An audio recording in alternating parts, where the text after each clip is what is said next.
Praise the Lord. എൻ്റെ പേര് നിമ്മി. ഞാൻ ബാംഗ്ലൂർ വൈറ്റ്ഫീൽഡ് എന്ന പ്ലേസിൽ നിന്ന് വരുന്നു. എനിക്ക് ഉടമ്പടി എടുക്കുന്നതിന് മുന്നേ ഉണ്ടായിരുന്ന ഒരു അവിശ്വാസത്തെ വിശ്വാസമാക്കി മാറ്റിയതിനെ കുറിച്ചാണ് ആദ്യം പറയുവാനുള്ളത്. ഞാൻ ഉടമ്പടി എടുത്തത് ജൂൺ 2021 അതിനു മുന്നേ ആക്ച്വലി ഞങ്ങളുടെ വീട്ടിൽ ഒരു കോവിഡ് വന്ന് എല്ലാവർക്കും ഭയങ്കരമായിട്ട് വന്നു.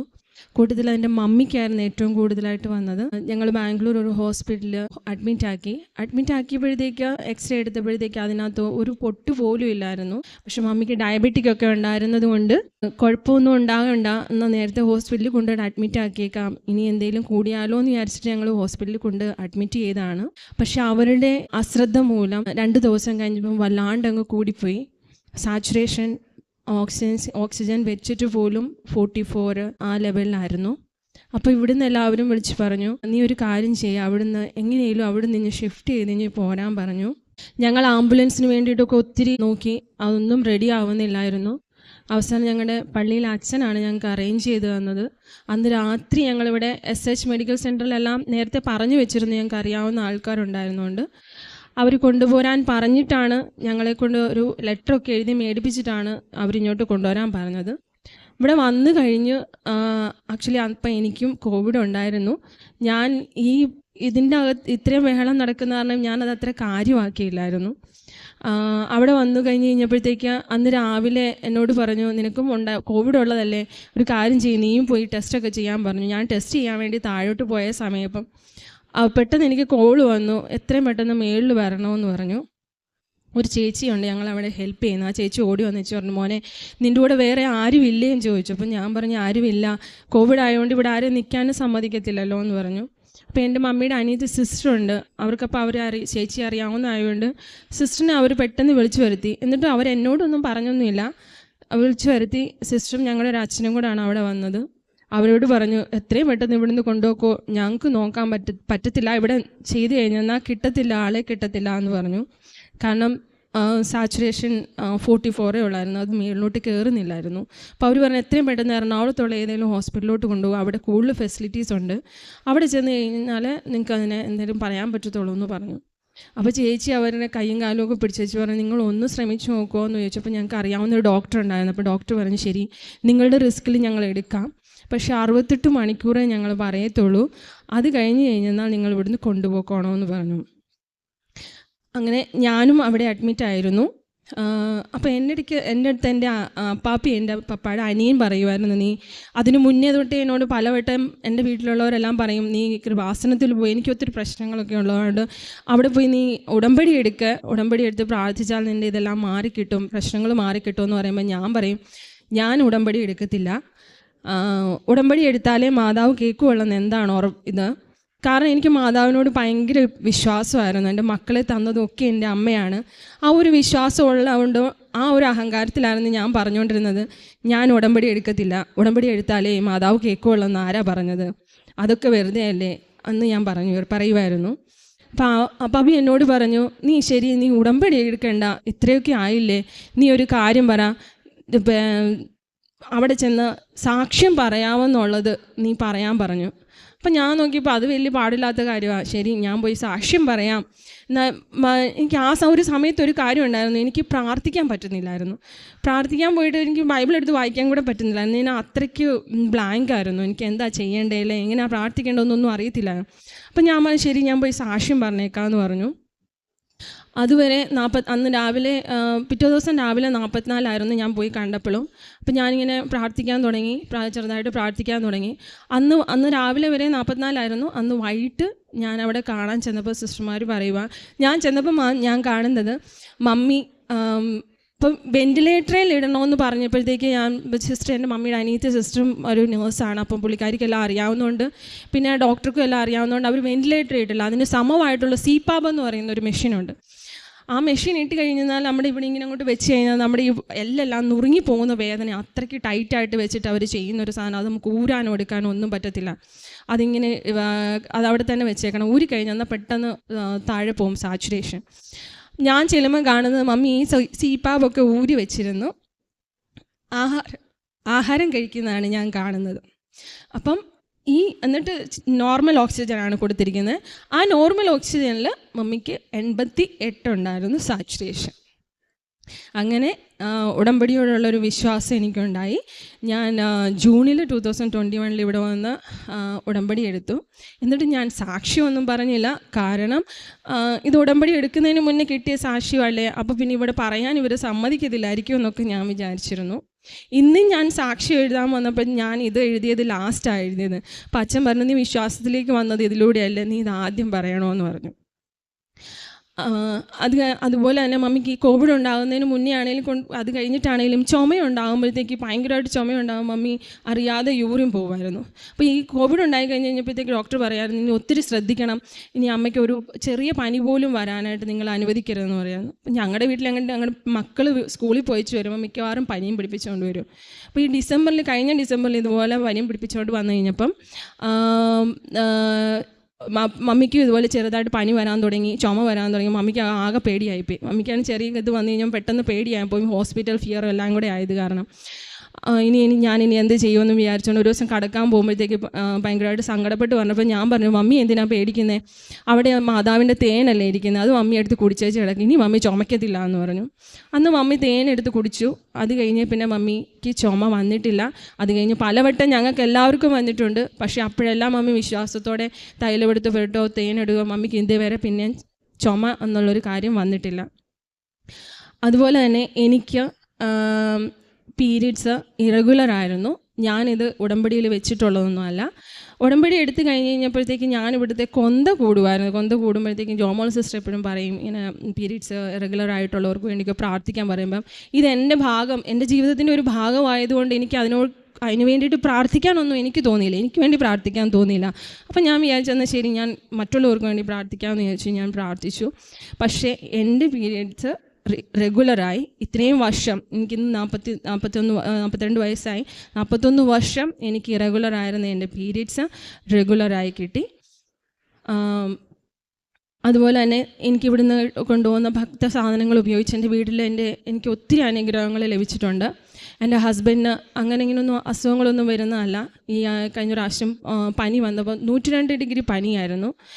അത് മരുന്ന് മേടിക്കാൻ പോയപ്പോൾ ഡോക്ടർ അവിടെ നിന്ന് കൊടുത്തത് 2 ഹൈ ആൻറ്റിബയോട്ടിക്കാണ്. ആൻറ്റിബയോട്ടിക് കണ്ടപ്പോഴേ എനിക്ക് ആകെ വിഷമമായി. കാരണം എനിക്കൊക്കെ ആണെങ്കിൽ ഞാൻ അത്ര കാര്യമാക്കത്തില്ല, കാരണം എനിക്കൊക്കെ എപ്പോഴും അസുഖങ്ങൾ വന്നുകൊണ്ടിരിക്കുന്നതാണ്. ഈ ഹസ്ബൻഡ് അങ്ങനെ അസുഖം വരാതിരുന്നിട്ട് പെട്ടെന്ന് ഇപ്പം ഇങ്ങനെ വന്നപ്പം ചുമയുണ്ടായിരുന്നു, കഫക്കെട്ടും ഉണ്ടായിരുന്നു. ഞാൻ ആകെ പേടിച്ചു, ഇനി എന്ത് ചെയ്യും, ഇതെന്തൊരു ഹൈ ആൻറ്റിബയോട്ടിക്കായി കൊടുക്കുന്നു എന്ന് ഓർത്തിട്ട്. സാധാരണ ഹൈ ആൻറ്റിബയോട്ടിക് എടുത്തെന്ന് അറിയാവുന്നവർക്കറിയാം, 3 ദിവസം കൊണ്ട് പനി, അല്ല 2 ദിവസം കൊണ്ട് പനി മാറും, 3 ദിവസം കൊണ്ട് മാക്സിമം പനി മാറും, അല്ലെങ്കിൽ അതൊന്ന് ഡ്രോപ്പ് ഡൗൺ ആവുകയും ചെയ്യും. ഇത് 3 ദിവസം കഴിഞ്ഞ് നാലാമത്തെ ദിവസം രാവിലെ എഴുന്നേറ്റപ്പോഴും 102 ഡിഗ്രി പനി തന്നെയായിരുന്നു. അപ്പോൾ എനിക്ക് ആകെ വിഷമമായി. ഞാൻ പോയി പ്രത്യക്ഷീകരണ പ്രാർത്ഥനയൊക്കെ ചൊല്ലി കൊണ്ടിരുന്നപ്പോൾ എനിക്ക് തോന്നി, എൻ്റെ കയ്യിൽ ഈ തൈലം ഉണ്ടായിട്ട് ഞാൻ പുരട്ടിയില്ലല്ലോ എന്ന് വിചാരിച്ചിട്ട് ഞാൻ പോയി ഹസ്ബൻഡിന് എൻ്റെ നെറ്റിയിലും നെഞ്ചിലും എല്ലാം പുരട്ടി കൊടുത്തു. അത് കഴിഞ്ഞ് ബാക്കിയെല്ലാം എൻ്റെ പ്രാർത്ഥനകളെല്ലാം കഴിഞ്ഞ് എന്ന് വെച്ചാൽ ഞാൻ തൊട്ട് നോക്കിയപ്പം മൊത്തത്തിൽ വീർത്ത് കുളിച്ച് പില്ലോ എല്ലാം നനഞ്ഞ് പനിയെല്ലാം വിട്ടുമാറി. ടെമ്പറേച്ചർ നോക്കിയപ്പോൾ 95.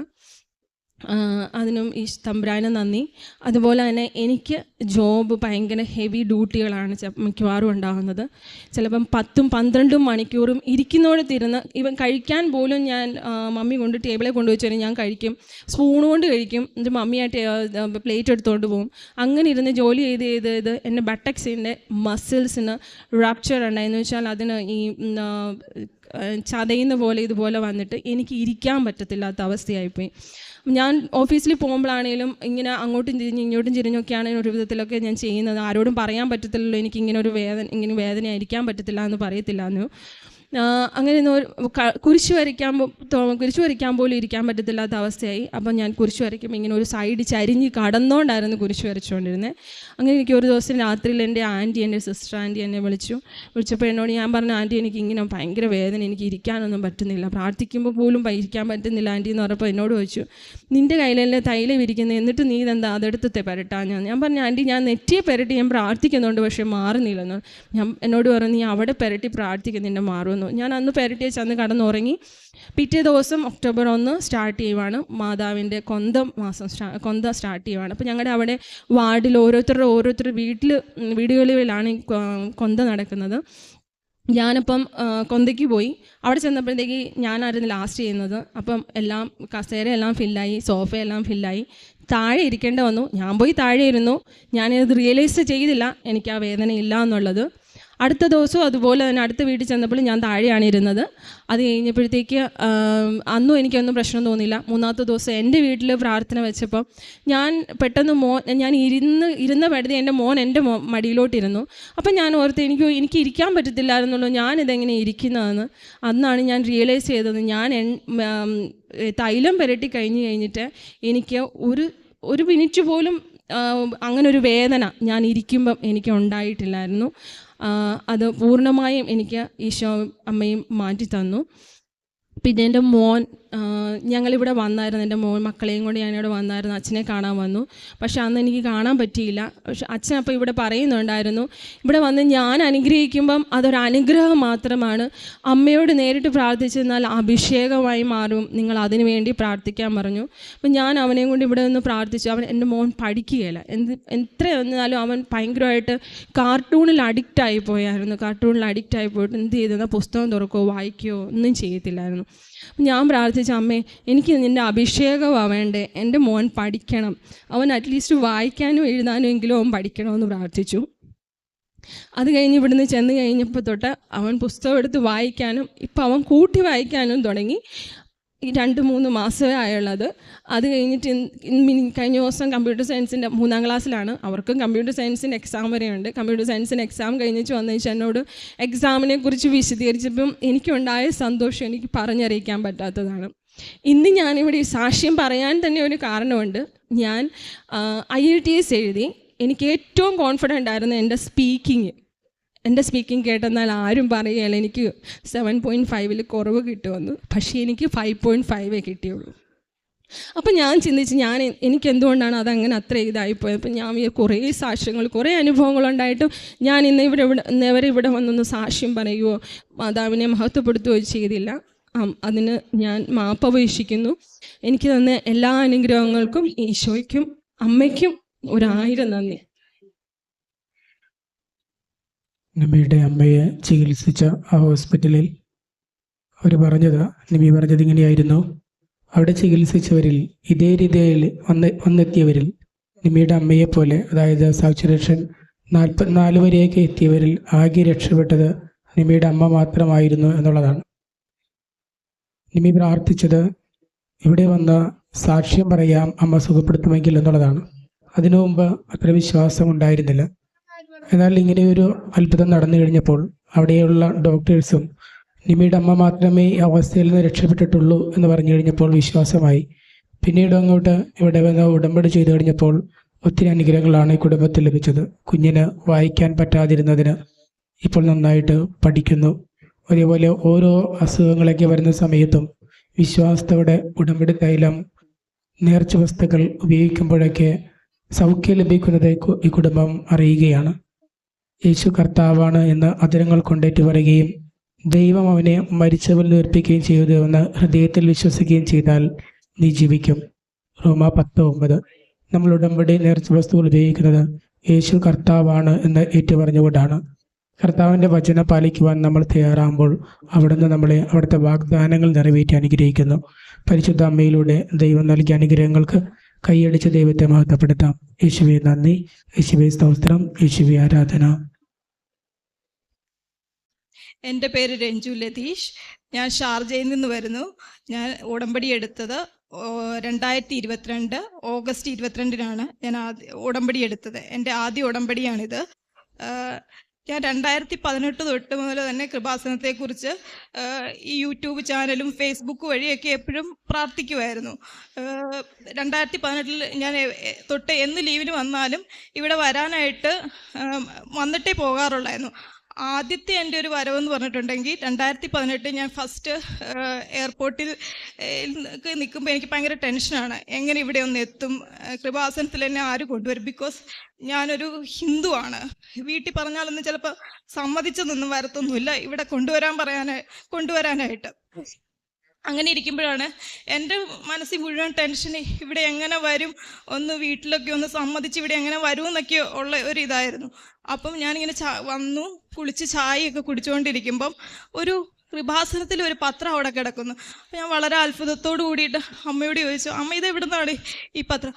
ഇവിടെ ആലപ്പുഴയിൽ കൃപാസനം എന്ന് പറഞ്ഞൊരു പള്ളിയുണ്ട്, ഒത്തിരി അത്ഭുതങ്ങൾ, അവർക്ക് അങ്ങനെ അറിയത്തുള്ളൂ, ഒത്തിരി അത്ഭുതങ്ങളൊക്കെ സംഭവിക്കുന്ന ഒരു പള്ളിയാണെന്നാണ് പറഞ്ഞു. അപ്പം അന്നേരം ഞാൻ ഭയങ്കര അത്ഭുതത്തോടു കൂടി അമ്മയെ നോക്കിയിട്ട് പറഞ്ഞു, അമ്മ ഞാൻ ഈ പള്ളിയിൽ എങ്ങനെ പോകുന്നു? അമ്മയോട് പറയാനായിട്ട് പേടിച്ചിരിക്കുമായിരുന്നു. അപ്പാണ് അമ്മ ഇങ്ങോട്ട് പറഞ്ഞത്. അങ്ങനെ ഞങ്ങൾ ആദ്യമായിട്ട് 2018 ഇവിടെ എത്തി കഴിഞ്ഞ് കഴിഞ്ഞപ്പം ഹിന്ദുക്കൾക്ക് അന്ന് ഉടമ്പടി എടുക്കാൻ പറ്റത്തില്ല. അങ്ങനെ ലൈറ്റ് എ ക്യാൻഡിൽ പ്രയർ ഇട്ട് പ്രാർത്ഥിച്ചോളാം ഇവിടെ നിന്ന് വന്നപ്പോൾ പറഞ്ഞു, കാരണം ഹിന്ദുക്കൾക്ക് അന്ന് ഉടമ്പടി കൊടുക്കുന്നില്ലാത്തതുകൊണ്ട്. അങ്ങനെ ഞാൻ വിഷമിച്ച് ഇങ്ങനെ ഇവിടെ നിൽക്കുമ്പോഴാണ് അച്ഛൻ ഇതുവഴി ഇങ്ങനെ ഇറങ്ങി പോകുമായിരുന്നു. അതിനെ ഓടിച്ചെന്ന് എന്തോ ഒരു അത്ഭുതം, ഉടമ്പടി എടുക്കാൻ പറ്റിയില്ല. പക്ഷേ അച്ഛനെപ്പോഴും പറയും പ്രസംഗത്തിൽ, അച്ഛനെ എല്ലാം നോക്കേണ്ടേ, മാതാവിനെയാണ് നോക്കേണ്ടതെന്ന്. എങ്കിലും ഓടി ചെന്ന് അച്ഛനോട് എൻ്റെ വിവരങ്ങളൊക്കെ പറഞ്ഞു. കാരണം ഞാൻ 2010 മുതൽ ദുബായിൽ ജോലി ചെയ്യുന്നൊരു നേഴ്സാണ്. ജോലിയിൽ എനിക്ക് അത്ര അങ്ങോട്ട് ഞാനൊരു സാറ്റിസ്ഫൈഡ് അല്ല. ബിക്കോസ് കൂടെയുള്ള കുറച്ച് പ്രശ്നങ്ങളൊക്കെ കാരണം എനിക്ക് അവിടെ ജോലി ചെയ്യുമ്പോഴൊക്കെ ഭയങ്കര വിഷമമാണ്. അവിടെ നിന്ന് എങ്ങനെയെങ്കിലും ഒന്ന് മാറിയാൽ മതി, അതായിരുന്നു എൻ്റെ അന്നത്തെ ഏറ്റവും വലിയ ആവശ്യം. അപ്പോൾ ഞാൻ ഓടിച്ചെന്ന് അച്ഛനോട് തൊട്ട് ഇങ്ങനെ പറഞ്ഞു കഴിഞ്ഞപ്പോൾ അച്ഛൻ എൻ്റെ തലയിൽ തൊട്ട് ഇങ്ങനെ പ്രാർത്ഥിച്ചിട്ട് പറഞ്ഞു, നീ light a candle prayer request ഇട്ട് പ്രാർത്ഥിക്ക്, നിൻ്റെ എല്ലാ കാര്യങ്ങളും നടന്നോളൂ എന്ന് പറഞ്ഞു. എനിക്ക് പറയാൻ അറിയത്തില്ല, ഒരു അത്ഭുതം എന്നുപോലെ എന്നെ അവിടെ വിഷമിപ്പിച്ചുകൊണ്ടിരുന്ന ഒരു വ്യക്തി എൻ്റെ ജോലി സ്ഥലത്ത്, നേഴ്സുമാർ എല്ലാവർക്കും അറിയാം, മീൻസ് അങ്ങനെയൊക്കെ ചില പ്രശ്നങ്ങളൊക്കെ ഉണ്ട് ഞങ്ങളുടെ ജോലി സംബന്ധമായിട്ട്. അത് ചിലപ്പോൾ വ്യക്തിപരമായിരിക്കണം എന്നില്ല, എങ്കിലും ആ വിഷമിച്ചുകൊണ്ടിരിക്കുന്ന വ്യക്തി പെട്ടെന്നൊരു നിയമം വന്ന് ആ ഹോസ്പിറ്റലിൽ നിന്ന് അവർ ആ ജോലി ഉപേക്ഷിച്ച് പോവുകയും എനിക്ക് തന്നെ വിശ്വസിക്കാൻ പറ്റുന്നില്ല. കാരണം ഒരാഴ്ചക്കുള്ളിൽ പിന്നെ ആ വ്യക്തിക്ക് എന്നെ ഉപദ്രവിക്കാനായിട്ട് വിട്ടുകൊടുത്തില്ല മാതാവ്. പിന്നെ എനിക്ക് ആ 2 വർഷം ഭയങ്കര സന്തോഷവും സമാധാനവും ഒക്കെ ആയിരുന്നു.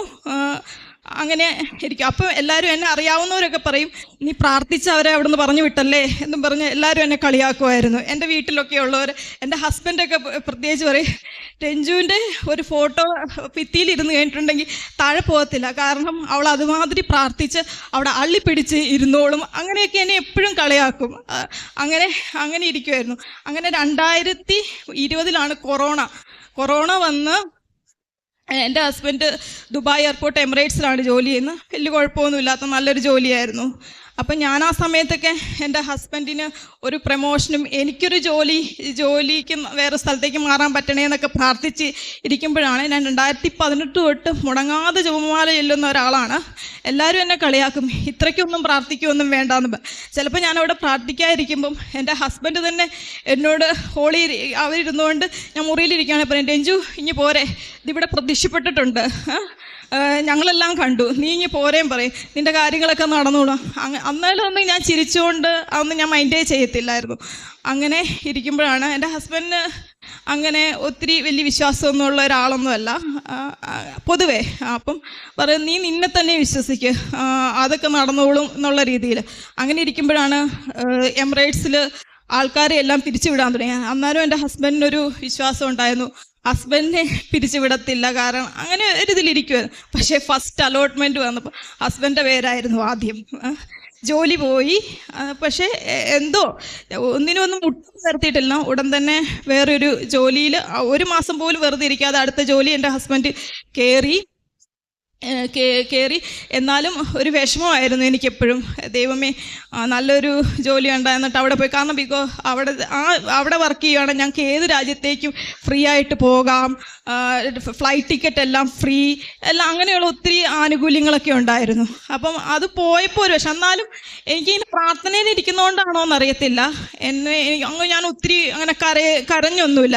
പക്ഷെ എൻ്റെ ഒരു സ്വഭാവം വെച്ച് എൻ്റെ ഹസ്ബൻഡൊക്കെ ഓർത്ത് ഞാൻ ഒത്തിരി കരഞ്ഞു വിഷമിച്ച് ഒരുമിച്ച് അതോർത്തി. പക്ഷെ എന്നാന്നറിയത്തില്ല, ഞാൻ അതിനെയൊക്കെ ഭയങ്കര കൂളായിട്ട് നേരിട്ടു, എന്തോ നല്ലതിന്. ഇപ്പം എന്ത് ഇത് വന്നാലും എൻ്റെ വിചാരം നമ്മൾ പ്രാർത്ഥനിച്ചിട്ട് വിഷയം വരാതിരിക്കുക, മീൻസ് അത് നടക്കാതിരുന്നാലും എന്തോ നല്ലതിനെന്നുള്ളൊരു എപ്പോഴും ഇപ്പം മനസ്സിൽ അങ്ങനെയാണ്, എന്ത് വന്നാലും നല്ലതിന് എന്നുള്ളൊരു ഇതാണ്. അങ്ങനെ ഇരിക്കുമ്പോഴാണ് അങ്ങനെ ഹസ്ബൻഡ് വേറെ ജോലിയിൽ ഇങ്ങനെ ഇരിക്കുവാണ്. എന്നാലും എനിക്കൊരു ആഗ്രഹമായിരുന്നു എൻ്റെ ഹസ്ബൻഡ് തിരിച്ച് വീണ്ടും എമിറേറ്റ്സിൽ തന്നെ കയറണേ എന്നുള്ളത്. കാരണം കല്യാണമൊക്കെ കഴിക്കുമ്പോൾ എയർപോർട്ടിലുള്ള ജോലിക്കാരൻ അങ്ങനെയൊക്കെയുള്ള രീതിയിലാണ് ഞങ്ങളുടെ വീട്ടുകാരൊക്കെ ആലോചിച്ച് നടത്തിയതുമൊക്കെ. പക്ഷേ 2020 ജോലി പോയി. 2022 ഞാനിവിടെ വന്ന് ഉടമ്പടി എടുത്തു, ഓഗസ്റ്റ് 22. അത് കഴിഞ്ഞ് അവിടെ ചെന്ന് കഴിഞ്ഞപ്പം ഈ സെയിം വേക്കൻസിയിലേക്ക് ആളെ എടുക്കുന്നുണ്ട്. പക്ഷെ എൻ്റെ ഹസ്ബൻഡ് അങ്ങോട്ട് അപ്ലൈ ചെയ്തില്ല. ഹസ്ബൻഡ് പറഞ്ഞു ഇനി അങ്ങോട്ട് വേണ്ട എന്നുള്ള രീതിയിൽ പറഞ്ഞു വിട്ടതെന്നുള്ള രീതിയിൽ. പക്ഷേ അപ്ലൈ ചെയ്യാത്ത ആ ജോലിയിലേക്ക് അവിടുന്ന് മാനേജർ ഡയറക്റ്റ് വിളിച്ച് പറഞ്ഞ് എൻ്റെ ഹസ്ബൻഡ് ആ പോയ ജോലിയിൽ തന്നെ ഈ ഉടമ്പടി 90 ദിവസം ആകുന്നതിന് മുമ്പ് തന്നെ എൻ്റെ ഹസ്ബൻഡ് ആ ജോലി തന്നെ തിരിച്ചു കയറി. അങ്ങനെ ഞാൻ ടോട്ടൽ 3 പിരിച്ചുവിട്ടു. പിരിച്ചുവിട്ടതിൽ 3 പേർക്കും ഇൻ്റർവ്യൂ വെച്ചിട്ട് ഈ 3 പേർക്കും ഇൻ്റർവ്യൂ വെച്ചു. പക്ഷെ എൻ്റെ ഹസ്ബൻഡിനെ മാത്രമാണ് അവർ തിരിച്ചെടുത്തത്. അതായത് എനിക്കിതിൻ്റെ അകത്തൊരു അത്ഭുതം എന്ന് പറഞ്ഞാൽ അപ്ലൈ ചെയ്യാത്തൊരു പോസ്റ്റാണ് എൻ്റെ ഹസ്ബൻഡ്. പക്ഷേ അതിനെ ഒക്കെ ഒരുക്കി ആളെ കൊടുത്ത് ഹസ്ബൻഡിനെ തന്നെ തിരിച്ച് വിളിപ്പിച്ച് ഈ ജോലി കയറ്റി. അതാണ് ഇതിൻ്റെ ഇത്. അപ്ലൈ ചെയ്യാത്തൊരു പോസ്റ്റിലേക്ക് അവിടെയൊക്കെ ഒരു ഇൻ്റർവ്യൂ ഒക്കെ അറ്റൻഡ് ചെയ്ത് കയറുക എന്ന് പറഞ്ഞാൽ ഇത്തിരി ഈസി ഒന്നും ഉള്ളൊരു കാര്യമൊന്നുമല്ല. ഒത്തിരി ആൾക്കാർ ഇതിനായിട്ട് ഇങ്ങനെ നിൽക്കുന്നുണ്ട്. ആ സമയത്താണ് എൻ്റെ ഹസ്ബൻഡ് കയറുന്നത്. അങ്ങനെ ഒരിത്. പിന്നെ രണ്ടാമത് എന്ന് പറഞ്ഞിട്ടുണ്ടെങ്കിൽ ഞാൻ OET എക്സാം, എല്ലാ നേഴ്സുമാരെ പോലെ തന്നെ എനിക്കും വലിയൊരാഗ്രഹമായിരുന്നു പുറത്തുള്ള രാജ്യത്തേക്കൊക്കെ ഒന്ന് പോവുക, ജോലി ചെയ്യുക എന്നൊക്കെയുള്ളത്. പ്രത്യേകിച്ച് ജോലിയിൽ അങ്ങനെ ചില കുഴപ്പങ്ങളൊക്കെ ഉള്ളത് കൊണ്ടും ഭയങ്കര ആഗ്രഹമായിരുന്നു. ഇപ്പോൾ ഫേസ്ബുക്ക് നോക്കിയാലും ഒക്കെ ഓരോ ഫ്രണ്ട്സൊക്കെ ഓരോ സ്ഥലത്ത് നിന്നൊക്കെ ഫോട്ടോ ഒക്കെ എടുക്കുമ്പോൾ ഒരു കൊതിയ. പക്ഷെ അതിനുള്ള ബുദ്ധിയൊന്നും എനിക്കില്ല. ഞാൻ OET എഴുതുകയെന്ന് പറയുമ്പോൾ തന്നെ വേണ്ട, ആവശ്യമില്ലാത്ത പരിപാടിക്ക് പോകണ്ട, അവനവനുള്ള കളി കളിച്ചാൽ മതി എന്നുള്ള രീതിയിൽ എല്ലാവരും ഒക്കെ എന്നെ കളിയാക്കുമായിരുന്നു. പക്ഷെ എന്തോ ഞാൻ ഈ ഉടമ്പടി എടുത്തു. ഓഗസ്റ്റ് 22 ഉടമ്പടി എടുത്ത് ആ ഉടമ്പടി തീരുന്നതിന് മുമ്പ് തന്നെ എൻ്റെ OET റിസൾട്ട് വന്നു. ഞാൻ പാസ്സായി. ഈ മാസം 27-ാം തീയതി ഞാൻ ന്യൂസിലാൻഡിന് ട്രാവൽ ചെയ്യുകയാണ്. അത് രണ്ടാമത്തെ ഒരു അനുഭവം. പിന്നെ ഈ ഉടമ്പടി കയറിയ പിന്നെ എനിക്ക് എല്ലാത്തിനും ഒരു പ്രത്യേക ഒരു എന്ത് നടന്നില്ലെങ്കിലും അതെന്തോ നല്ലതിനെന്നുള്ള രീതിയിലാണ് ഞാനിപ്പം അങ്ങനെ ഇരുത്. എനിക്ക് പൊതുവെ ഇച്ചിരി പേടിയൊക്കെ ഉള്ള ആളായതുകൊണ്ട് ന്യൂസിലാൻഡിലേക്കൊക്കെ പോകാൻ നിൽക്കുന്നതുകൊണ്ടും ഞങ്ങളുടെ ഏജൻറ്റ് പറഞ്ഞായിരുന്നു, ഒരു ഡ്രൈവിംഗ് ലൈസൻസ് എടുത്തിട്ട് പോവുകയാണെങ്കിൽ വളരെ നല്ല കാര്യമായിരിക്കും. അവിടെ ചെന്ന് സ്വന്തമായിട്ട് ഡ്രൈവിംഗ് ലൈസൻസ് ഒക്കെ ഇല്ലെങ്കിൽ ഒരു ജോലിക്ക് പോകുക എന്നൊക്കെ പറഞ്ഞാൽ അത്ര ഈസി ആയിട്ടുള്ള കാര്യമല്ല. കാരണം നമ്മുടെ വേറെ UK ഒന്നും പോലെയല്ല, അങ്ങോട്ടൊന്നും അത്ര എളുപ്പമായിരിക്കത്തില്ല ട്രാൻസ്പോർട്ടേഷൻ. എന്നെ സംബന്ധിച്ച് ഡ്രൈവിംഗ് എന്ന് പറഞ്ഞാൽ എൻ്റെ ഒരു ഡ്രീം മാത്രമാണ്. കാരണം കാറിൻ്റെ ഫ്രണ്ടിൽ ഇരിക്കുമ്പോൾ എനിക്ക് പേടിയാണ്. ഫ്രണ്ടിൽ നിന്ന് വണ്ടി വരുമ്പോൾ ഇപ്പോൾ ഇടിക്കോ എന്നുള്ള ഞാൻ ഇന്ന് UAE ഡ്രൈവിംഗ് ലൈസൻസ് പാസ്സായി. അതായത് ഈ 3 പ്രാവശ്യവും എനിക്ക് ഒരു എക്സാമിനർ തന്നെയായിരുന്നു വരുന്നത് ഈ ഡ്രൈവിംഗ് ലൈസൻസിന് വരുമ്പോൾ. ആദ്യത്തെ പ്രാവശ്യം വന്നപ്പോൾ എനിക്ക് അവരെ അറിയത്തില്ലാത്തതുകൊണ്ട് സ്വാഭാവികമായിട്ടും എനിക്കൊരു പേടിയില്ല. അത് കഴിഞ്ഞ് ഞാൻ അവിടെ ചെന്ന് കഴിഞ്ഞ് ഇവരുടെ ഇങ്ങനെ ഇതെല്ലാം പറഞ്ഞു കഴിഞ്ഞപ്പോൾ പറഞ്ഞു ആ എക്സാമിനാണ് അവിടുത്തെ ഏറ്റവും അതായത് കൊടുക്കാനായിട്ട് ഡ്രൈവിംഗ് ലൈസൻസ് കൊടുക്കാൻ ഏറ്റവും പാടുള്ള ഭയങ്കര സ്ട്രിക്റ്റായിട്ട് നിൽക്കുന്ന ഒരു എക്സാമിനർ അതാണ്. അതിനെ തന്നെയാണോ കിട്ടിയത്? എങ്കിൽ പാടായിരിക്കും. ഒക്കെ ഇപ്പോൾ എൻ്റെ ഇൻസ്ട്രക്ടർ തന്നെ പറഞ്ഞു വിട്ടു, രണ്ടാമത്തെ പ്രാവശ്യം എന്താണേലും നിനക്ക് ആ സെയിം ആളെ കിട്ടത്തില്ല എന്ന് പറഞ്ഞു. രണ്ടാമത്തെ പ്രാവശ്യം ഞാൻ ചെന്ന് കറക്റ്റ് പേപ്പർ കൊടുക്കുന്നത് ആ പുള്ളിക്കാരിയുടെ തന്നെ. അന്നും ആ പുള്ളിക്കാരി ഫെയിലാക്കി.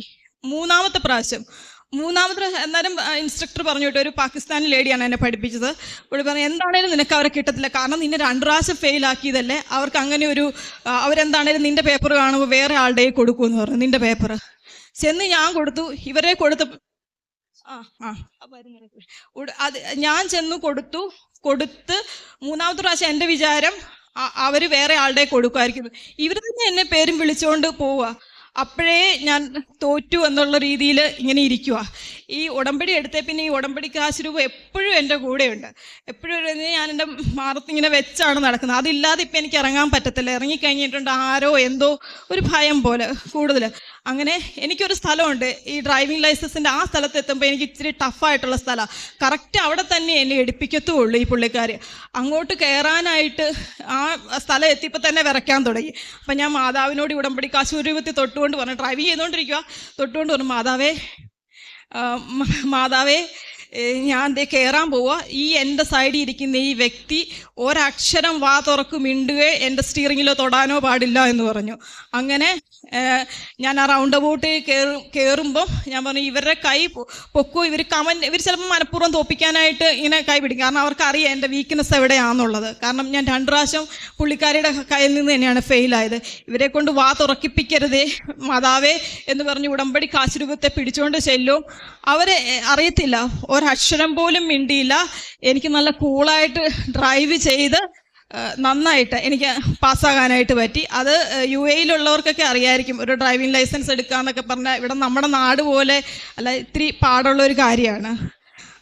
അങ്ങനെ എപ്പോഴും ഇപ്പം ഈ ഉടമ്പടി കാശ് രൂപ ഇല്ലാതെ എനിക്കിപ്പം എന്താ പറയുക, ഒരു സ്ഥലത്തേക്ക് പോലും പോകാൻ പറ്റില്ല. ഞാനിപ്പോൾ എവിടെ പോയാലും ഈ ഉടമ്പടി കാശ് രൂപ എവിടെയെങ്കിലും ഭദ്രം കുളിക്കാൻ പോയി കഴിഞ്ഞ് എൻ്റെ പിള്ളേരോടൊക്കെ പറയും ഇത് ഞാനിവിടെ, കാരണം ആ സമയത്ത് മാത്രം ഞാനിത് എൻ്റെ അടുത്തുനിന്ന് മാറ്റത്തുള്ളൂ, അല്ലാത്ത സമയത്തൊക്കെ എൻ്റെ കൂടെയുണ്ട്. അപ്പോൾ എൻ്റെ മോനറിയാം. മോനപ്പോൾ ചിലപ്പോൾ എന്നോട് ചോദിക്കും, അമ്മേ നമ്മൾ ക്രിസ്ത്യാനിയാണോ ഹിന്ദു ആണോ? എൻ്റെ കൂട്ടുകാരൊക്കെ ചോദിക്കുമ്പോൾ ഞാൻ എന്താ പറയേണ്ടത്? കാരണം എപ്പോൾ നോക്കിയാലും ഞാൻ കൊന്തയൊക്കെ ചൊല്ലിയിരുന്ന് പ്രാർത്ഥിക്കുന്ന കാണുമ്പോൾ മോന് സംശയം. ഞാൻ പറയും, മോനെ നമ്മൾ മനുഷ്യനാണ്, നീ അങ്ങ് പറഞ്ഞേച്ചാൽ മതി. അമ്മ എപ്പോൾ നോക്കിയാലും ഇത് പ്രാർത്ഥിക്കുന്നുണ്ടല്ലോ, അതുകൊണ്ട് പറഞ്ഞതാ എന്ന് പറഞ്ഞു. അങ്ങനെ എന്താ പറയുക, അപ്പോൾ എൻ്റെ മോനാണ് ഇപ്പം നോക്കുന്നത്. ഞാൻ കുളിക്കാനൊക്കെ പോയി കഴിഞ്ഞാൽ ഉടമ്പടി കാശ് രൂപം ആരും എടുത്തുകൊണ്ട് പോകാതെയോ താഴെ പോകാതെയോ, അല്ലെങ്കിൽ ഞാനത് തിരിച്ചെടുത്ത് വയ്ക്കാൻ മറന്നു പോയിട്ടുണ്ട്, അവൻ എന്നെ ഓടി ഒന്ന് ഓർപ്പിക്കും, അമ്മയുടെ ദൈവം ഇവിടെ ഉണ്ട് കേട്ടോ, എടുത്തു വെക്കണം. ഈ പ്രാവശ്യം ഞങ്ങൾ ഫാമിലിയായിട്ട് മൗറീഷ്യസിന് ഒരു ട്രിപ്പ് പോയായിരുന്നു. മൗറീഷ്യസിന് ഒരു ട്രിപ്പ് പോയി ഞങ്ങൾ തിരിച്ചു പോന്നു കഴിയുമ്പം ഈ എയർ പോക്കറ്റിൽ ചാടിയിട്ട് ഫ്ലൈറ്റ് ഒന്ന് ഞങ്ങൾ ഇത്രയും വർഷമായിട്ട് ഞങ്ങൾക്ക് അങ്ങനത്തെ ഒരു അനുഭവം ഉണ്ടായിട്ടില്ല. ഫ്ലൈറ്റ് ഒന്ന് കുലുങ്ങാനായിട്ട് തുടങ്ങി. എൻ്റെ മോൻ അപ്പം തന്നെ എൻ്റെ സൈഡിൽ ഇരുന്നു പറഞ്ഞു, അമ്മയുടെ ആ ലോക്കറ്റൊന്ന് എനിക്ക് തരുമോ? എനിക്ക് സത്യമായിട്ടും പേടിയാവണം അമ്മേ, കാരണം ഇപ്പം നമ്മൾ പിന്നെ അവൻ എന്നോട് ചോദിക്കുന്നതെല്ലാം ഫ്ലൈറ്റ് വീണ് കഴിഞ്ഞാൽ എന്താണ് സംഭവിക്കുന്നത്, അത് അങ്ങനെയുള്ള കാര്യങ്ങൾ. പെട്ടെന്ന് ഞാൻ ആ ലോക്കറ്റ് എടുത്തു കൊടുത്തു. ഇപ്പോഴല്ല, ഞാനിത് വിശ്വസിക്കുന്ന ഇത് കണ്ട് അവനിപ്പോൾ എവിടെ പോയാലും എക്സാമിന് പോയാലൊക്കെ ആ ലോക്കറ്റ് എപ്പോഴും മേടിക്കും. പിന്നെ എന്തെങ്കിലും ഒരു വിഷമം ഉണ്ടായ ഓടി വന്ന് ഉപ്പെടുത്ത് കൊടുക്കും. ഇപ്പം പിള്ളേർ തന്നെ എന്തെങ്കിലും വന്നു കഴിഞ്ഞിട്ടുണ്ടെങ്കിൽ അമ്മ ആ ഉപ്പൊന്ന് ഇച്ചിരി തരണേ, എനിക്ക് ഇന്ന് ഇച്ചിരി പാടുള്ള എക്സാമാണ്, ഉപ്പ് വേണേ. എവിടെയെങ്കിലും മോളാണെങ്കിലും എവിടെ എന്തെങ്കിലുമൊക്കെ ഒരു വേദന വന്നാൽ അമ്മേ അത് തൈലം ഒന്ന് ഞങ്ങൾക്കൊന്ന് പുരട്ടിയരേ കേട്ടോ, ഞങ്ങൾക്ക് ഇത്തിരി വേദനയാണ്. പിള്ളേർക്കും വിശ്വാസമാണ്. പിന്നെ ഇവിടെ ഉടമ്പടി എടുക്കാൻ വരുമ്പോഴും വീട് ഒരു ആഗ്രഹമായിരുന്നു, പക്ഷെ ഞാൻ അതൊന്നും എഴുതിയിട്ടില്ലായിരുന്നു. അതിലും വലിയ ആഗ്രഹങ്ങളൊക്കെ ഉണ്ടായിരുന്നു, ഞാൻ എഴുതിയിട്ടില്ലായിരുന്നു. പക്ഷേ ഈ ഉടമ്പടി എടുത്ത ഈ സമയത്ത് തന്നെ ഞങ്ങൾക്ക് എന്താ പറയുക, നല്ലൊരു വീട് ഇപ്പോൾ പണിതുകൊണ്ടിരിക്കുന്നു. 2 നിലയും ഇത് കഴിഞ്ഞ് ഇപ്പം ഓരോരോ ഘട്ടങ്ങളായിട്ട് അതങ്ങനെ പോയിക്കൊണ്ടിരിക്കുന്നു. ഇതൊന്നും ഉടമ്പടി വെക്കാത്ത കാര്യങ്ങൾ, പക്ഷെ മനസ്സിലാഗ്രഹം ഉണ്ടായിരുന്നു. പക്ഷെ അമ്മയ്ക്കറിയാം ഇപ്പം ഓരോ കാര്യങ്ങളും നമ്മൾ മനസ്സിൽ വിചാരിക്കുന്നത് അമ്മ ഇപ്പം അങ്ങനെയാണ് ഇപ്പോൾ കാര്യങ്ങൾ പോയിക്കൊണ്ടിരിക്കുന്നത്. അതായത് മനസ്സിൽ വിചാരിക്കുമ്പം അത് നല്ലതാണോ ചീത്തതാണോ അതപ്പം തന്നെ കാണിച്ചു തരും. അങ്ങനെ ഒരു ഇതിലായി. പിന്നെ എൻ്റെ ഇപ്പോൾ ഫ്രണ്ട്സൊക്കെ ഇപ്പോൾ കൃപാസനത്തിനെ കുറിച്ച് എന്തെങ്കിലും സംശയമൊക്കെ ഉണ്ടെങ്കിൽ ഇപ്പം അറിയാവുന്നവരൊക്കെ ഇപ്പം എന്നോടാണ് ചോദിക്കുന്നത്. അതായത് ഞാൻ എൻ്റെ വാട്സപ്പിൻ്റെ DPയും എല്ലാം കൃപാസന മാതാവാണ്. അങ്ങനെയാണ്. പിന്നെ എന്തോ അവർ പറഞ്ഞാൽ ഞാൻ പറഞ്ഞു കൊടുത്തു കഴിയുമ്പം അവർക്കെന്തോ പള്ളിയിൽ പോയൊരു അനുഭവമാണെന്നൊക്കെ അവർ പറയുന്നത്, എനിക്കറിയത്തില്ല. പിന്നെ എൻ്റെ ഓരോരോ കാര്യങ്ങളൊക്കെ കേട്ട് കഴിഞ്ഞപ്പം അവർക്കും 2-3 ഫ്രണ്ട്സ് ഇപ്പോൾ അയർലൻഡിൽ നിന്നും അവിടുന്ന് ഇവിടെ നിന്നൊക്കെ വന്ന് അവരൊക്കെ ഇപ്പം ഈവൻ ഞാൻ എൻ്റെ ഒരു കാര്യം നടക്കാത്തപ്പോൾ പോലും ഇവിടെ എല്ലാം നടക്കൂ എന്നുള്ളൊരു പ്രതീക്ഷയിൽ എല്ലാം ഇങ്ങനെ പറഞ്ഞു കൊടുക്കുമായിരുന്നു. നടന്ന പോലെയായിരുന്നു ഞാൻ പറയുന്നത്. അപ്പോൾ എനിക്ക് ശരിക്കും പറഞ്ഞാൽ 2022 കഴിഞ്ഞ് തൊട്ടാണ് ഉടമ്പടി. പക്ഷെ ഞാൻ ഉടമ്പടി എടുത്തവരെ പോലെ തന്നെ നേരത്തെയൊക്കെ സംസാരിക്കും, കാരണം ഇവിടുത്തെ ഓരോ സാക്ഷ്യങ്ങളും ഒക്കെ കേട്ട്. പിന്നെ എനിക്ക് ഈ കൊറോണ കഴിഞ്ഞ് പിന്നെ എനിക്ക് സത്യം പറഞ്ഞിട്ടുണ്ടെങ്കിൽ ഒരു അസിഡിറ്റി ആണോയെന്ന് എനിക്കറിയത്തില്ല, കൊറോണയൊക്കെ കഴിഞ്ഞ് കഴിഞ്ഞപ്പോൾ ഏതാണ്ട് ഒരു സാധനം ഇവിടെ ചങ്കത്ത് കെട്ടിയിരിക്കുന്ന പോലെ തോന്നുന്നു. പലരോടും ചോദിച്ചപ്പോൾ പലരും പറഞ്ഞിട്ടുണ്ട് കൊറോണ കഴിഞ്ഞ് ചില ആൾക്കാർക്കൊക്കെ അങ്ങനെ ഉണ്ട്. കൊറോണയ്ക്കിടെ സമയത്തൊന്നും ഒരു കുഴപ്പമില്ലായിരുന്നു. കൊറോണ കഴിഞ്ഞ് കഴിഞ്ഞിട്ട് ഭയങ്കര ശാരീരിക അസ്വസ്ഥത. അതായത് അതങ്ങ് വന്നു കഴിയുമ്പോഴത്തേനും ഭയങ്കര പേടി പോലെ. ഈവൻ ഞാനൊരു നേഴ്സാണെങ്കിൽ പോലും ഞാനിങ്ങനെ നിൽക്കുമ്പോൾ ഞാൻ ശ്വസിക്കുന്നുണ്ടോ, അതായത് എനിക്കറിയത്തില്ല, ഭയങ്കര പേടി കാരണമായിരിക്കും. അതുകൊണ്ട് ഒരു സാച്ചുറേഷൻ മെഷീൻ തന്നെ മേടിച്ച് വെച്ചേക്കുക. എൻ്റെ ഓക്സിജൻ ലെവൽ നോക്കിയിട്ടാണ് ഞാൻ ഓക്കെ 99, അപ്പം ഞാൻ ബ്രീത്ത് ചെയ്യുന്നുണ്ട്. അങ്ങനത്തെ ഒരു അവസ്ഥയായിരുന്നു എൻ്റെ. അതൊക്കെ ഇപ്പം ഒരു 100% നോക്കുവാണെങ്കിൽ 90% ഇല്ലയെന്ന് വേണമെങ്കിൽ പറയാം. ആ പേടിയൊക്കെ അങ്ങ് മാറി. അതായത് ഇപ്പം എൻ്റെ അതായത് എന്നെ അറിയാവുന്നവർക്കറിയാം, എൻ്റെ കൂട്ടുകാരും ഒക്കെ ഞാൻ പണ്ട് തൊട്ടേ ഒന്നും നടന്നില്ലെങ്കിൽ പോലും ഞാനിരുന്ന് പ്രാർത്ഥിക്കുമായിരുന്നു. ഹസ്ബൻഡ് ജോലി പോയ സമയത്തും ഒക്കെ ഞാൻ ഒരു പരിഭവം പോലും പറഞ്ഞിട്ടില്ല. എല്ലാം എന്തോ നല്ലതെന്ന് എപ്പോഴും മനസ്സിൽ നിന്ന് ആരോ പറയുന്ന പോലെയായിരുന്നു. അങ്ങനെ ആ സമയത്തൊക്കെ ഇരുന്ന് ഞാൻ ശക്തമായിട്ട് പ്രാർത്ഥിക്കുമായിരുന്നു. അപ്പം ചിലപ്പോൾ ഞാനിങ്ങനെ പ്രാർത്ഥിച്ചുകൊണ്ടിരിക്കുമ്പോൾ തോന്നും എൻ്റെ ഒരു കാര്യങ്ങളും നടന്നിട്ടില്ല. ദൈവമേ, ഇവരൊക്കെ എന്തോ വിചാരിക്കുമോ ദൈവമേ, ഞാനിത് ആരോടെ ഈ പ്രാർത്ഥിക്കുന്നത്. അതായത് ഒന്നുമില്ല, ഹസ്ബൻഡ് ജോലി പോയി കിടക്കുന്നു, വേറൊരു ജോലി നോക്കാൻ നോക്കിയിട്ട് പറ്റുന്നില്ല. ദൈവമേ, ഈ കൂട്ടുകാരെ വിശ്വസിപ്പിക്കാനെങ്കിലും എനിക്ക് എന്തെങ്കിലും ഒന്ന് പറയണേ. ഇപ്പം ദൈവകൃപയാൽ മാതാവിൻ്റെ അനുഗ്രഹത്താൽ പറയാനുള്ളതേ ഉള്ളൂ. അങ്ങനെ ദൈവകൃപയാൽ മാതാവിൻ്റെ അനുഗ്രഹത്താൽ ഞാൻ ജൂലൈ 27 ന്യൂസിലാൻഡിലേക്ക് പോവുകയാണ്. എൻ്റെന്ന് പറഞ്ഞിട്ടുണ്ടെങ്കിൽ എന്നെ അറിയാവുന്നവർക്കറിയാം, ഈ പരീക്ഷയൊന്നും പാസ്സാകാനായിട്ട് യാതൊരു ഇതും ഇല്ലാത്ത ഒരാൾ. ഞാൻ സാധാരണ ആൾക്കാർ പറയുന്ന പോലെയല്ല, ഒരു മലയാളം മീഡിയത്തിൽ എന്നൊക്കെ എല്ലാവരും പറയും, പക്ഷെ അവരൊക്കെ നല്ല സ്മാർട്ടായിരിക്കും. ഞാൻ അങ്ങനെയും കൂടി ഉള്ളൊരു വ്യക്തിയല്ലായിരുന്നു. പക്ഷേ എല്ലാവരും പറയും എന്നെ അങ്ങ് തള്ളി അങ്ങ് എത്തിച്ചോളും. അതായത് ഞാനൊന്നും ചെയ്തില്ലെങ്കിലും എൻ്റെ മാതാവ് എല്ലാം ചെയ്തോളും. ഇപ്പം എൻ്റെ വീട്ടുകാർക്കും ഒക്കെ വിശ്വാസമാണ്. അവരും ഇപ്പോൾ പറയും കൃപാസനത്തിൽ വരാം എന്നുള്ള. ഇപ്പം എൻ്റെ ചേച്ചി കൂടെ വന്നിട്ടുണ്ട്. എൻ്റെ അമ്മയ്ക്ക് അറിയാം, അമ്മയ്ക്ക് എൻ്റെ മക്കളുള്ളതുകൊണ്ട് എൻ്റെ അമ്മ വരാത്ത. എല്ലാ പ്രാവശ്യം എൻ്റെ അമ്മയാണ് എൻ്റെ കൂടെ വന്ന് ഇവിടെ കൂട്ടിയിരിക്കുന്നതും ഒക്കെ. എൻ്റെ ഈവൻ എൻ്റെ അച്ഛൻ വരെ വരാമെന്ന് പറഞ്ഞതാണ്. ഇന്നിപ്പം എന്തോ ഒരു അത്യാവശ്യം ഉള്ളതുകൊണ്ടാണ്. ഇപ്പം എല്ലാവർക്കും ഇപ്പം കൃപാസന മാതാവിനെ അറിയാം. എന്നെ അറിയാവുന്ന എൻ്റെ എല്ലാ ഫ്രണ്ട്സിനും അറിയാം. അവർക്കിപ്പോൾ എന്തെങ്കിലും സംശയമൊക്കെ ഉണ്ടെങ്കിൽ ഒരു കൗൺസിലർ പോലെ, എനിക്കറിയത്തില്ല, എനിക്കിവിടെ ആരെയും പരിചയമൊന്നുമില്ല, എങ്കിലും ഈ യൂട്യൂബിലെ സാക്ഷ്യോ ഒക്കെ കേട്ടിട്ട് ഞാനിങ്ങനെ അങ്ങ് പറഞ്ഞു കൊടുക്കുക. അങ്ങനെ എൻ്റെ ഫ്രണ്ട്സും ഒക്കെ ഇവിടെ ഒത്തിരി പേര് എൻ്റെ ഈ ഒരു വിശ്വാസം കണ്ടിട്ട്, അതായത് എനിക്ക് അന്നൊന്നും നടന്നിട്ടൊന്നുമില്ല, പക്ഷേ എൻ്റെ ഈ വിശ്വാസം കണ്ടിട്ട് ഇവിടെ എന്തോ ഉണ്ട് എന്നുള്ള രീതിയിൽ അവരിവിടെ വരുമായിരുന്നു. വിശ്വാസം വഴി കൃപയാലാണ് നിങ്ങൾ രക്ഷിക്കപ്പെട്ടത്. അത് നിങ്ങൾ നേടിയെടുത്തതല്ല, ദൈവത്തിൻ്റെ ദാനമാണ്. എഫെസൂസുകാർക്ക് എഴുതിയ ലേഖനം 2-ാം അധ്യായം 8-ാം തിരുവചനമാണ്. വിശ്വാസം വഴി കൃപയാൽ രക്ഷിക്കപ്പെടുന്ന ഒരു പിടി മക്കളുടെ അനുഭവ സാക്ഷ്യങ്ങൾ ദിവസവും നമുക്ക് ഈ അൾത്താരയിൽ പങ്കുവയ്ക്കപ്പെടുന്നുണ്ട്. രഞ്ജു ലതീഷ് എന്ന മകള് താൻ എങ്ങനെ ഉള്ള വ്യക്തിയാണ്, ഇപ്പോൾ താൻ എങ്ങനെയാണ് ഉടമ്പടി എടുത്തതിന് ശേഷം തനിക്ക് കിട്ടിയ ആത്മധൈര്യം, എന്തു വന്നാലും അതെല്ലാം നന്മയ്ക്ക് വേണ്ടിയിട്ടാണ് എന്നുള്ള ഒരു ചിന്ത. ഒന്നും കിട്ടിയില്ലെങ്കിൽ തന്നെയും ആ കിട്ടാത്ത അവസരത്തിലും അല്ലെങ്കിൽ നഷ്ടങ്ങൾ മാത്രം വരുന്ന ഹസ്ബൻഡിൻ്റെ 15 വർഷമായിട്ട് ഹസ്ബൻഡ് എയർപോർട്ടിൽ ജോലി ചെയ്തുകൊണ്ടിരുന്ന മകനാണ്. ദുബായ് എയർപോർട്ടിൽ എല്ലാ ആനുകൂല്യങ്ങളുമൊക്കെ കുടുംബത്തിനുമൊക്കെ അതുമൂലം കിട്ടിക്കൊണ്ടിരുന്നു എന്നാണ് ഈ മകൾ പറയുക. ഫ്രീ ടിക്കറ്റ്, ഇതെല്ലാം ഫ്രീ ട്രാവലിങ്. അപ്പോൾ അങ്ങനെയുള്ള അവസരത്തിൽ ആ ജോലി നഷ്ടമാകുമ്പോൾ ഈ മകൾക്ക് ജോലി നഷ്ടപ്പെട്ടു എന്നതുകൊണ്ട് ഈ മകൾ പരാതി പറഞ്ഞില്ല എന്നാണ് പറയുക. അമ്മ തരും, അമ്മയ്ക്കറിയാം എന്താണ് വേണ്ടതെന്ന്. അങ്ങനെ പരിശുദ്ധ അമ്മയെ പൂർണ്ണമായി ഇഷ്ടപ്പെട്ട് അമ്മയോട് ചേർന്ന് നിൽക്കുന്ന ഒരു അനുഭവ സാക്ഷ്യമാണ് നാം ഇപ്പോൾ കേട്ടത്.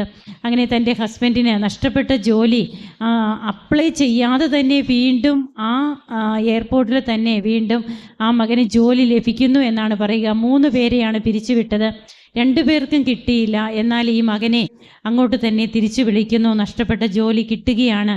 പിന്നീട് ഈ മകളുടെ OET തന്നെ സംബന്ധിച്ച് അതൊരിക്കലും നടക്കില്ല എന്ന് ഈ മകള് പൂർണ്ണമായും പറയുന്നുണ്ട്. അവിടെയൊക്കെ എങ്ങനെയാണ് പരിശുദ്ധ അമ്മയുടെ മാധ്യസ്ഥം വഴി ഉടമ്പടി എടുത്ത് ഈ മകൾ പ്രാർത്ഥിക്കുമ്പോൾ അതൊക്കെ ലഭിക്കുക. അങ്ങനെ ന്യൂസിലൻഡിലേക്ക് പോകുവാനുള്ള എല്ലാ പ്രോസസ്സും കഴിഞ്ഞിട്ടാണ് ഈ മകൾ ഇപ്പോൾ ഇവിടെ വന്നതെന്ന് സാക്ഷ്യം പറയുക. തൻ്റെ മക്കളുടെ വിശ്വാസം, കുടുംബത്തിലെ അതുപോലെ കൂട്ടുകാരുടെ ഓരോരുത്തരെയും ഇങ്ങോട്ട് കൊണ്ടുവരാനൊക്കെ ഈ മകൾക്ക് എങ്ങനെ കഴിയുന്നു, തൻ്റെ അനുഭവ സാക്ഷ്യങ്ങളിലൂടെ. UAE ഡ്രൈവിംഗ് ലൈസൻസ് അതൊന്നും ഒരിക്കലും ഒരു വെഹിക്കിളിൽ യാത്ര ചെയ്യാൻ പോലും പേടിയാണെന്നാണ് പറഞ്ഞത്. അപ്പോഴങ്ങനെയുള്ള മകൾക്ക് എങ്ങനെയാണ് അവിടെ ആ ലൈസൻസ് എടുക്കുവാനുള്ള എക്സാം, ഇതൊക്കെ നാം ശ്രദ്ധിച്ച് കേട്ടതാണ്. അപ്പോൾ വിശ്വാസം വഴി കൃപയാലാണ് നിങ്ങൾ രക്ഷിക്കപ്പെട്ടത്.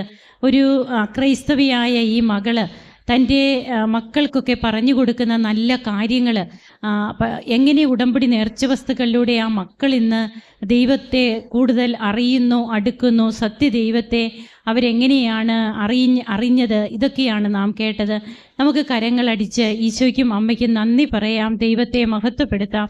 യേശുവേ നന്ദി, യേശുവേ സ്തുതി, യേശുവേ ആരാധന.